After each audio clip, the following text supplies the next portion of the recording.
Cyber crime ખાતે એક ફરિયાદ નોંધવામાં આવેલી હતી, જેમાં ફરિયાદની વિગત જોઈએ તો જે મહિલા ફરિયાદી છે એ પોતે સરકારી નોકરીની જોબ માટે પ્રિપેરેશન કરતા હતા. ટ્રીટમેન્ટ માટે એમને એક હાફિઝ અંસારી નામના વ્યક્તિનો ઝારખંડમાં કોન્ટેક્ટ થયેલો હતો. તો અમારી પાસે એક સોર્સ છે, ઇન્કમટેક્સમાં જોબ આવી છે અને આપને અપ્લાય કરવું હોય તો એમાં જોબ માટે આપ અપ્લાય કરી શકશો. એમનું એજ્યુકેશન, ક્વોલિફિકેશન, આ બધા એમના ડોક્યુમેન્ટ્સ મેળવી અને એને ફોર્મ આપવામાં આવ્યું હતું ફિલઅપ કરવા માટે ઇન્કમટેક્સની જોબ માટે.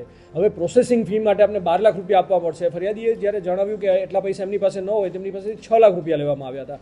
પછી થોડા દિવસ પછી વેસ્ટ બેંગાલ ખાતે એક પ્રાઇડ હોટલમાં ટ્રેનિંગ રાખવામાં આવેલી હતી. તો આવું રીતના કટકે કરીને ફરિયાદીને પાસેથી 9,20,000 રૂપિયા લેવામાં આવ્યા હતા અને ફરિયાદીને ફેક અપોઇન્ટમેન્ટ લેટર, ઇન્કમટેક્સમાં જોબ મળી ગઈ છે એમના અપોઇન્ટમેન્ટ લેટર બી આપવામાં આવ્યા હતા. અમુક ટાઈમ પછી આ લોકો એમના ફોન ઉપાડવાનું બંધ કરી દીધું. એટલે ફરિયાદીને જાણ થઈ કે એમની સાથે ફ્રોડ થયો છે. તે બાબતની ફરિયાદ અમદાવાદ સાયબર ક્રાઇમ ખાતે લેવામાં આવી હતી. તો આ જે આરોપી ધરપકડ કરેલ છે એમનું નામ અમન વર્મા છે અને પૂરા જે આંતરરાજ્ય જોબ સ્કેમના જે રેકેટ છે એમનો એ માસ્ટર માઇન્ડ છે. આવા જ અવનવા વિડીયો જોવા માટે ફોલો કરો ઇન સેકન્ડ્સ.